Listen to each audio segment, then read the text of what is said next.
교회 변화에 대한 이야기들을 3월 달에 한다라고 제가 분당교회는 미리 얘기를 드렸고요. 교회 변화에 대한 또 이 개인의 삶, 우리 주변의 삶의 변화에 대한 이야기들을 저는 1, 2월에 또 3월에 걸쳐서 계속 이야기하고 있습니다. 오늘 제목은요, 같은 일을 반복하면서 다른 결과를 기대하는 것은 미친 짓이다. 누가 얘기하는지 아시겠죠? 바로 알버트 아인슈타인이라는 천재 과학자가 남긴 명언 중에 한 구절입니다. 우리가 크리스천 삶을 살아가고 배워가고 또 지나가고 있다라는 건 어쩌면 지난 시간들을 통해서, 지난 우리의 과거의 잘못들이나 실수들을 통해서 이제 내가 다르게 한번 하나님께 가까이 가봐야 되겠다.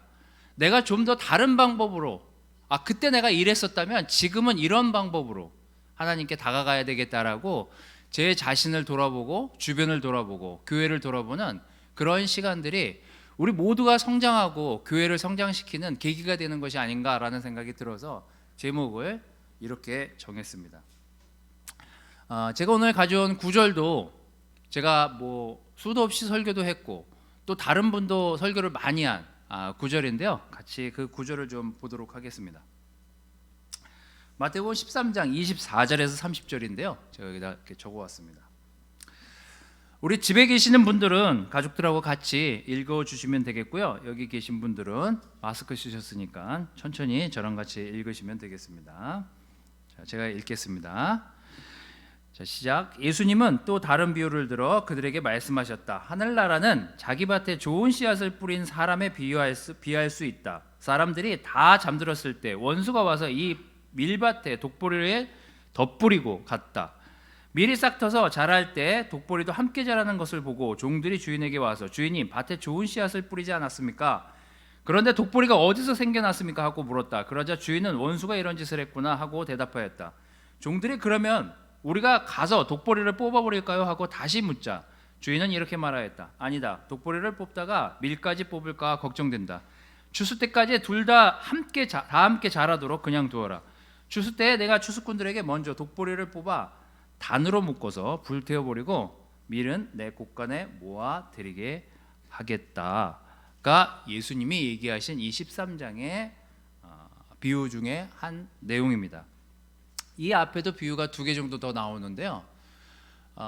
제자들이 유독 예수님의 이 여러 가지 비유들, 13장의 비유가 굉장히 많이 나오는데 비유 천진장인데 제자들이 여러 비유를 들었음에도 불구하고 예수님에게 재차 다시 확인하고자 물었던 질문이 바로 이 질문입니다.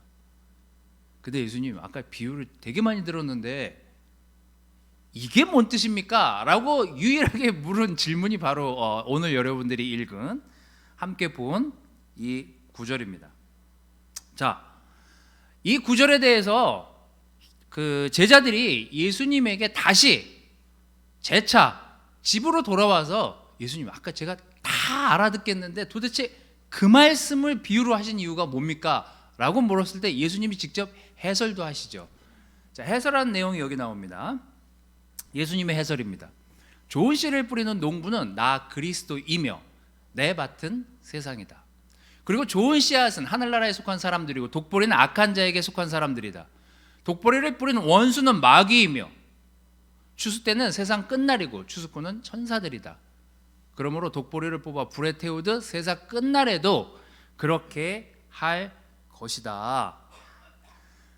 자, 그래서 제가 이 구절도 너무 길다. 그래서 요점이 뭐지? 라고 한다면 요점은 이거예요. 좋은 씨를 뿌리는 농부는 예수님이에요. 독보리는 당연히 우리 밭에 있어서는 안 될, 뽑아내야 될 죄라고 생각하시면 되겠죠. 거기 음란함, 거짓말, 교만한 욕심, 이기심, 우리가 그냥 마음속으로 생각하고 있는 그런 여러 가지 안 좋은 뿌리들이요. 근데 이 독보리를 누가 뿌렸냐? 뿌린 사람이 누구냐? 라고 얘기했을 때 예수님이 원수 마귀가 그런 짓을 했구나 라고 얘기하시는 겁니다. 추수는 우리가 아까 예수님 설명하신 대로 세상 끝, 이렇게 설명을 하셨어요. 왜 좋은 씨가 뿌려졌고 좋은 밭이었고 좋은 장소에 좋은 사람이 씨를 뿌렸는데 왜 독보리가 났습니까? 라고 제자들이 묻죠. 왜 그 독보리를 거기 심겨지게 됐습니까? 그러니까 제자들이 이해하기 어려운 부분이었던 것 같아요. 자, 그래서 뒷부분을 넘어가서 이 13장 56절 58절을 읽으면서 좀 오늘 여러분들과 나눌 내용들을 좀 정리하도록 하겠습니다. 자, 이 13장 맨 마지막에 나오는 내용이에요. 13장이 끝나는. 여기 예수님이 이렇게 얘기하십니다. 그리고 그의 누이 동생들도 모두 우리와 함께 있지 않느냐. 그렇다면 이 사람은 이 모든 것을 어디서 얻었느냐 하면서 예수님을 배척하였다. 유대인들이 한 얘기예요. 그러나 예수님은 그들에게 예언자는 자기 고향과 집안에서 존경을 받지 못한다 하시고 그들이 믿지 않았으므로 거기서는 기적을 베풀지 않으셨다. 자, 뭔가 이상하지 않습니까? 유대인들이 가장 바라던 게 메시아였어요. 물론 예수님이 메시아든 메시아가 아니든 그걸 구분 못했을 수도 있어요. 하지만 유대인들에게 굉장히 뿌리 깊게 가지고 있었던 생각 중에 하나가 선민사상이에요. 우리는 하나님이 택한 백성이라는 거예요. 저도 한때 그런 때가 있었습니다. 아버지도 형도 작은 형도 다 교회에서 열심히 헌신하고 봉사하던 사람들이었어요. 그런데 뭔가 이건 아니다 싶었던 것들이 있어요.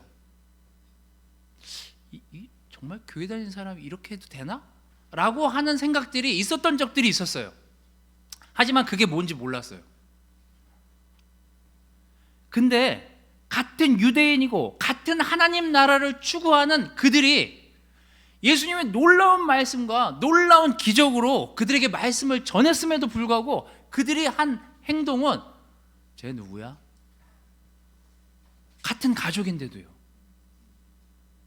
같은 유대인이고 너무나 놀라운 말씀을 전파하고 있는 예수님을 시기하고 질투하는 사람들이 생겨나기 시작합니다. 자, 그럼 이제 앞으로 다시 넘어와서 제일 독보리, 우리가 아까 얘기한 그 죄가 갑자기 어디서 언제 어떻게 나타났을까요? 독보리, 예수님은 뿌리지도 않고 심지도 않았는데 갑자기 어느 날 왜 독보리가 나타났냐고요. 근데 구절에 다 나와 있습니다.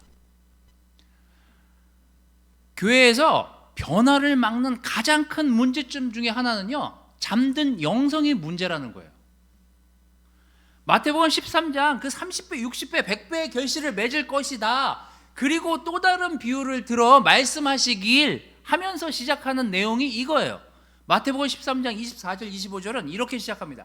하늘나라는 자기 밭에 좋은 씨앗을 뿌린 사람에 비할 수 있다. 사람들이 다 잠들었을 때, 중요한 게 뭐예요? 사람들이 깨어 있을 때는 뿌리지 않았어요. 독보리가 심겨지지 않았을 때는 깨어 있었을 때예요. 원수가 와서 밀밭에 독보리를 덧뿌리고 갔었던 시기가 언제였냐? 우리가 잠들었던 시기.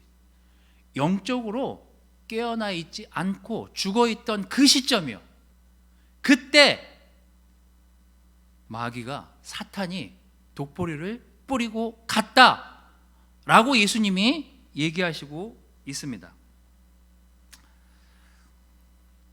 우리가 이럴 때가 있지 않습니까? 저도 굉장히 많이 저질렀던 실수 중에 하나인데, 제가 항상 실수를 떠올릴 때마다 저랑 성경 공부했던 상민 형제나 또 영준이 형이나 지금 잠실교회에서 듣고 계실지 모르겠지만 참 지금까지도 마음속에 짐처럼 느껴지는 것들이 있어. 되게 왜 이렇게 미성숙했지? 이렇게 드는 좀 부끄러운 행동들이 많아요. 제가 생각해 보면. 근데 가만 생각해 보면 그들이 또 그걸 어떻게 받아줬지? 굉장히 미성숙했거든요. 제가 진짜 난 너무 영적이고 너무 깨어 있었던 순간이라고 생각한 시간이 언제였겠어요? 영크리스찬 때 아닙니까? 열정이 막 불 솟아나듯이 솟아나고 무엇이든지 할 수 있을 것 같고 어디든 가서 전도할 수 있을 것 같고 어디든 가서 사람을 바꿀 수 있을 것 같고 그래서 제일 먼저 가서 한 게 우리 집 식구들이에요. 정말 종교적으로 뿌리가 깊은 우리 식구들하고 같이 밥 먹다가 우리 집은 썩었어요. 어떻게 우리 와이프가 식구들이 듣고 있을까 봐 그런 얘기 하지 말라 그랬는데 어떻게 돈을 내고 자기가 헌금한 것도 아니고 어떻게 그런 직분들을 어떻게 그런 방법으로 할 수 있을까? 그 뒤로 한참 동안 가족을 대면하지 못했습니다. 그게 지혜로운 것이었나? 지금도 아리까리예요. 자, 그럼 교회로 돌아와서 형제자매들을 보면서 전 너무 잘 지내고 있다고 생각하니까 갑자기 못 지내고 있어 보이는 듯한 형제자매들이 눈에 띄기 시작하는 거예요. 그들이 지쳐서 쉬고 있을 수도 있고 정말 저보다 훨씬 먼저 세례를 받아갖고 많은 미니스트리를 돌아다니면서 성경 공부도 무지하게 들어가고 정말 하루가 부족할 정도로 시간이 부족할 정도로 월요일부터 금요일까지 진짜 수도 없는 성경 공부에 들어가고 있는 그 형제자매들을 보면서 감동도 받았지만 어느 날 갑자기 쉬겠다는 형제자매들을 보면 왜 쉬어? 지금 때가 어느 때인데 하루라도 한 명이라도 더 많은 성경 공부에 들어가야 되는 거 아니야? 예배 왜 빠져? 데이트는 왜 안 해? 그리고 제가 그 시절을 돌아봤어요. 교만함이 내가 잠든 사이에 내 마음에 독보리가 뿌려졌음에도 불구하고 그걸 뽑아내지 않고 내 눈으로 다른 사람의 독보리를 뽑아내려고 그러고 있었구나.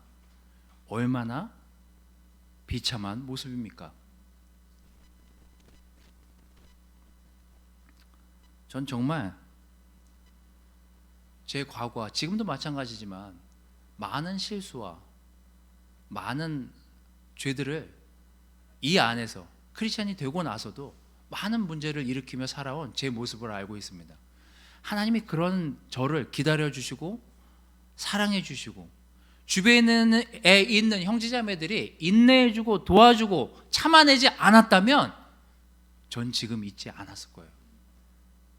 잠든 영성, 내가 자꾸 영적으로 깨어나려고 하지 않고 자꾸 내 눈으로 정말 선한 것만 내 안에 뿌려진 것처럼 착각하고 있었던 그 시간들을 돌아봤을 때 너무 제 자신이 부끄러웠습니다. 우리가 해결해야 될 문제들은요, 우리가 정말 선한 마음으로 다른 사람을 보고 있었는지 아니면 잠든 영성으로 잠자고 있는 독보리가 뿌려진지도 모르고 내 안에 시기심, 이기심, 욕심, 음란함, 정말 막 살고 싶은 그런 마음이 있었음에도 불구하고 그런 것들을 해결하지 않은 채 다른 사람을 보면서 살고 있진 않았었나 라는 생각이 제가 지난 시간들을 돌아보면서 이렇게는 하지 말아야 되겠다라고 결정한 것들입니다. 여러분, 우리가 그래야 교회를 변화시킬 수 있고 나를 변화시킬 수 있고 주변을 변화시킬 수 있지 않습니까?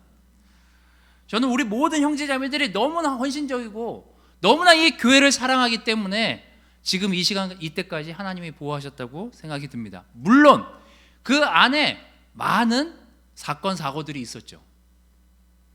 하지만 오늘 이 시간 지금 앉아서 이 말씀을 듣고 있는 우리 모두가 가져야 될 태도는 내가 지금 깨어서 하나님의 말씀과 하나님이 주시는 그 영성으로 살려고 노력하고 있는지를 점검해 보는 것이 우리가 가져야 될 첫 번째 태도입니다.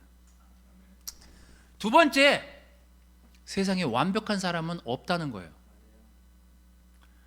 거기 같은 유대인이고 유대인으로 이루어진 그 제자들이 너무 이해가 안 가서 예수님의 그 비유를 묻고 재차 집에 가서 또 묻습니다. 종들이 그러면 우리가 가서 독보리를 뽑아버릴까요? 하고 다시 묻자. 주인은 이렇게 말합니다. 아니다. 독보리를 뽑다가 밀까지 뽑을까 걱정스럽다고요. 아까 그런 사람이, 그런 효정이 독보리를 뽑는답시고 주변에 있는 형제 자매들을 건드리기 시작하는 거죠. 제가 지금도 미안해하는 형제 자매들이 많습니다. 이 안에도 앉아 있고요. 아까 뭐 영준이 형, 뭐 지상명 형제 이루 말할 수도 없고 죄송합니다. 다시 한번. 제가 바이블톡 인도하면서도 실수한 적이 되게 많아요. 뭐냐면 인도자였기 때문에요. 인도자의 눈으로 형제자매들을 보고 있었기 때문에 실수를 많이 했어요. 제 머릿속에 이 말씀을 준비하면서 제가 상처 줬던 많은 사람들이 떠올랐습니다. 제가 추운 날 몇 번을 찾아가서 사과한 형제도 있어요. 그 찾아가서 사과하면서도 내가 왜 사과를 해야 되지? 라고 스스로 반문하면서 그 형제를 찾아간 적도 있어요. 왜 이렇게 맨날 못 지내는 주기가 왜 이렇게 짧아? 라고 하면서 투덜거리며 그 집 앞을 찾아갔었던 것 같아요. 야, 저 어떻게 저러고 제자라고 살고 있지? 근데 지금까지 잘 살고 있어요. 지금 이 레슨 듣고 있어요. 결혼해서 애도 낳고 잘 살고 있어요. 내가 독보리를 뽑는 게 아니라 밀을 뽑을 뻔했구나. 이 말씀을 듣고 있는 또 다른 자매가 있어요. 저희 싱글 때 같은 그룹이었어요. 정말 너무 불안했어요. 정말 이 자매가 너무 춤을 좋아해서 토요일날 너무 정말 열정적으로 춤을 배우러 다닌 거예요. 결과가 어떻게 되겠어요? 다음날 예배를 자꾸 늦는 거예요. 주일날 꼭 그 댄스를 토요일날 추는 거예요. 근데 제가 그 자매한테 말은 못했어요. 야, 댄스가 중요하냐 예배가 중요해. 쟤는 댄스하느라 예배를 늦어? 근데 지금 잘 살아요. 너무나 섬기고 헌신하면서 잘 살아요. 지금 이 설교를 들으면서 자기 얘기하는구나 이렇게 생각할 수 있어요. 그때 제가 한마디 했었으니까요. 우리는 분간이 안 될 때가 있어요. 내 마음에 독보리가 뿌려진 것도 해결이 안 됐는데 인도자란 이유로 완벽해지려고 했었던 그 순간이 문제였던 거죠. 어떤 사람은 지쳐 있을 수도 있고 어떤 사람은 죄로 인해서 괴로워할 수도 있는 그 순간, 그 시간, 그때가 있었음을 인정해주고 정말 더 깊이 사랑했었어야 되는데 내가 너무 성급했구나. 내가 너무 내 기준, 내 잣대로 그들을 판단하고 그들을 오히려 시험에 들게 할 수 있었구나 라고 생각하는 것이 제 지난 시간에 대한 반성이었습니다. 여러분, 제가 완전해서 완벽해서 하나님의 인도자로 세운 게 아님을 저도 알고 있으면서요, 이런 실수를 수도 없이 반복하고 있는 저의 모습을 보게 됩니다. 분당교회에서 최근에 계속해서 화두가 되는, 제가 화두로 걸고 던지고 있는 것이 교회 변화에 대한 이야기입니다. 지난주에는 바이블톡 인도자 미팅 때 제가 캠퍼스 형제 자매들하고 시간 보내면서 이거 진짜 너무 좋다, 막 얘네들이 너무나 톡톡 튀는 거예요. 그래서 제가 많이 걔네들한테 영향을 받았어요. 그래갖고 바이블톡 인도자 미팅 때 바로 얘기했어요. 야, 디체인이란 말을 없애십시다. 디체인, 뭔가 묶이고 걸려들고 그런 거 같지 않습니까? 그래서 바이블톡 인도자 미팅 때 제가 없애자고 했어요. 그게 뭐 성경에 나온 단어도 아니고 뭐 중요합니까? 그래서 한번 딱 던졌는데 갑자기 막 여기저기서 손을 들고, 다 줌으로 미팅하고 있는데 다 여기저기서 손을 들고 한마디씩 하는 거예요. 근데 다 저와 반대되는 얘기를 몇 명이 하는 거예요. 체인? 저는 묶여있고 싶은데요? 저는 끈끈하게 엮여있고 싶은데요? 막 이런 자매도 있고요. 자, 체인이 뭐가 나쁘냐? 우리가 이런 일들을 통해서 단어를 어느 정도 교체하거나 또 이 단어가 나쁘지 않게 사용되어지면 좋은 거 아니냐, 이런 얘기들을 듣는 순간 여러 가지 생각이 들었어요. 그리고 박찬동 형제가 마지막에 하도 이게 막 여기저기서 막 여러 얘기가 나오니까 박찬동 형제가 거기에 글을 뜩 올렸어요. 진리에는 일치를, 본질에는 일치를, 비본질에는 자유를. 그러니까 그리스도교 그 모토 그거를 쭉 올렸어요 거기다. 그래서 좀 정리가 됐어요 다. 뭐냐면 변화하는 과정에는요 항상 진통을 겪기 마련입니다. 우리 교회도 많은 진통을 겪었잖아요. 진통을 겪는 건 성장통일 수 있어요. 하지만 우리가 그 과정을 거치지 않으면은요 보지 못하는 것들이 있습니다. 과정을 거쳤기 때문에 내가 미성숙했구나, 그때 내가 그때 교만했구나, 내가 그때 너무나 쉽게 판단했구나, 그래서 제가 죄인인 걸 알게 되잖아요. 하지만 그 과정을 묵살해 부르고 자 내가 시키는 대로 해, 내가 하라는 대로 해, 그냥 따라만 와, 그게 성경적이지 않은지도 모른 채 따라간 것들이 있어요. 하지만 우리는 완벽하지 않다는 걸 인정하는 순간 우리는 하나님한테 붙어 있을 수밖에 없는 그런 결정을 우리가 하게 되는 거죠. 여러분, 완벽한 인도자도 없고요, 완벽한 형제도 없고 완벽한 자매도 없어요. 그냥 죄인들이 모여서 하나님을 사랑하겠다고 결심하고 그렇게 살아갈 뿐이에요.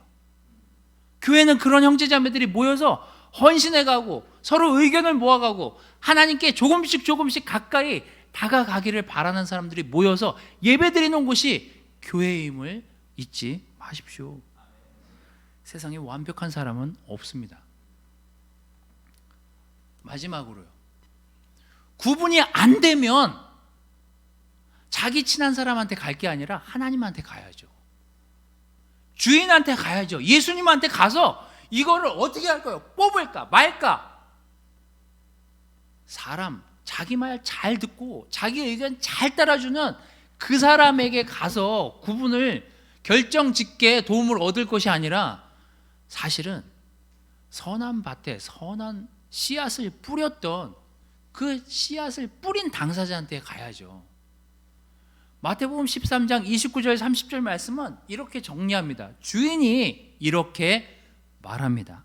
아니다, 독보리를 뽑다가 밀까지 뽑을까 걱정된다. 추수 때까지 둘 다 함께 자라도록 그냥 두어라. 우리는 요즘도 교회를 보면서 형제자매들을 보면서 어떤 걸 변화해 나가야 될지를 생각해보고 들여다보고 있습니다. 구분이 안 되는 상황들이 많아요. 근데 제가 예전에 제 모습을 생각해보면 조언도 제대로 구하지도 않고 그만큼 내가 하나님한테 가지 않은 상태로 결정한 그 모든 것들이 정말 많은 부분에서 문제를 일으켰음을 보게 되었습니다. 제가 최근에 우리 너무나 기쁜 소식이죠. 우리 안시영 형제랑 지혜 자매랑 이렇게 스터디가 됐어요. 막 이제 안시영 형제랑 저랑 이렇게 축구장에서 계속 매주 축구장에서 이렇게 만나다시피 하니까 이런저런 얘기하다가 저는 이렇게 막 농담 던지는 걸 잘하니까 아는 분들은 축구장에서 제가 한시영 형제한테 야, 스테디니까 기뻐? 기쁘대요. 그래? 진짜 기뻐? 기쁘대요. 그래서 내가 야, 나 때는 말이야. 그 말부터가 잘못 아닙니까? 나 때는 말이야. 스테디 되기 전에 한 3-4명은 초대했어. 성경 공부 좀 하고서는 저 스테디 되고 그랬어야 되는 거 아니야? 제가 이렇게 했더니 한시영 형제가 이렇게 아무 말도 안 하고 저를 쳐다보면서 미소를 딱 짓는 거예요. 말은 안 했어요. 근데 그 미소 짓는 모습에서 어떤 대답이 들어왔냐? 그래서 어쩌라고요? 라고 하는 그 미소로 저를 보는 시영 형제를 봤어요. 우리는 예전을 생각해 보면은요, 터무니없이 이 사람이 정말로 진심을 담아서 그 일을 하게끔 도와줬었나? 우리는 어떤 부분 우리 교회의 과거의 모습에서 우리가 그때 했었던 그 열심, 정말 헌신, 정말 놀랍습니다. 하지만 어떤 것들은 정말 진심에서 마음에서 우러나서 그 일을 했을까?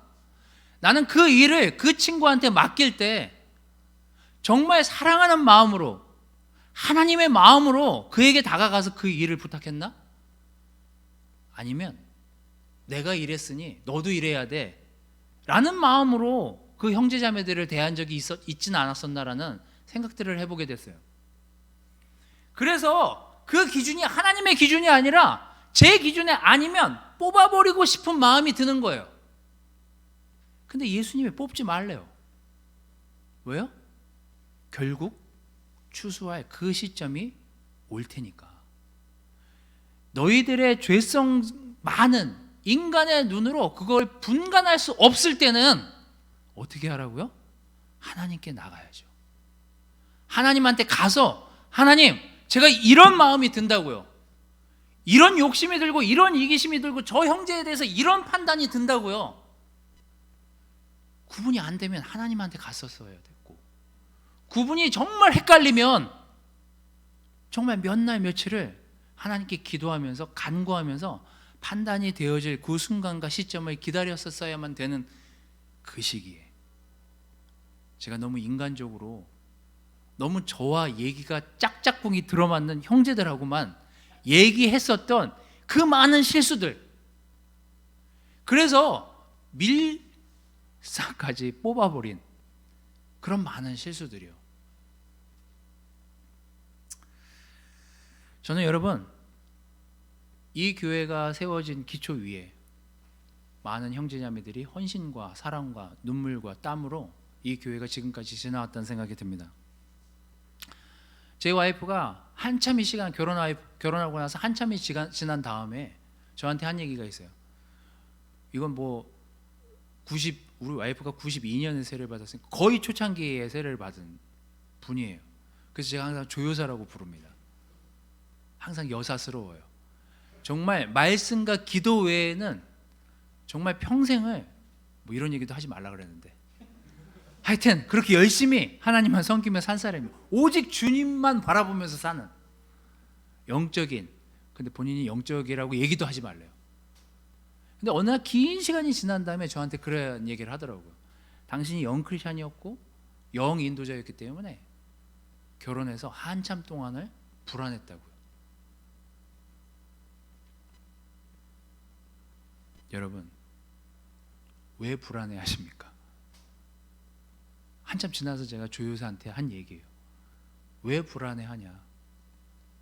하나님이 뽑아낼 거면 뽑아낼 건데, 하나님이 언젠가 내 문제가, 내 죄가 문제가 심각해지면 그걸 드러낼 날이 올 텐데, 우리가 서로 그런 눈으로 바라보면서 많은 시간을 싸웠구나, 그런 생각이 아내와 지난날 막 여러 가지 갈등과 싸움을 하면서 내린 결론이에요. 여러분, 우리는 같은 일을 반복하면서 다른 결과를 기대하는 것은 정말 정신 나간 짓입니다. 같은 실험을 똑같이 해요. 절대 변화하지 않아요. 여러분, 교회가 정말로 바뀌고 싶고 변화하고 싶다면 우린 정말 이렇게 해야 돼요. 저는 아직도 이 교회에 놀라운 장점들을 많이 보고 있습니다. 제가 캠퍼스 친구들 그 미팅에 들어가거나 예배하거나 주중예배 들어가거나 그들하고 같이 있는 공간에서 그들이 하는 얘기를 들으면요, 그 친구들 굉장히 개념 없는 것 같고 기준 없는 것 같죠? 다 자기들이 정상적으로 정리하고 돌아오더라고요. 여러분, 내 영혼이 잠들어 있고 내 영성이 잠들어 있는지를 먼저 판단하십시오. 여러분, 완전하지 않음을 인정하고 교회를 섬기십시오. 그래야 우리가 변화를 이뤄낼 수 있습니다. 구분이 안 되면 판단을 하지 마십시오. 하나님한테 가서 기도부터 하십시오. 하나님한테 가서 어떤 것이 진실이고 어떤 것이 내가 가져야 될 태도인지를 더 많이 아뢰고 간구하는 것이 우리의 태도가 되어야 되지 않겠습니까, 여러분? 여러분, 우리 잠실교회 형제자매 여러분, 분당교회 형제자매 여러분, 같이 예배를 드리게 돼서 너무나 감사하고 영광스럽게 생각하고요. 다시 한번 우리가 같은 실수를 반복하지 않는 상태에서 너무나 영적이고 놀랍고 우리가 계승했던 좋은 것들을 후세에 넘겨주기 위해서 정말 영적인 우리의 마음의 태도와 자산들을 잘 지켜내고 정말 영광스럽게 하나님 앞에 서는 놀라운 형제자매들이 되기를 바라면서 말씀을 마치도록 하겠습니다.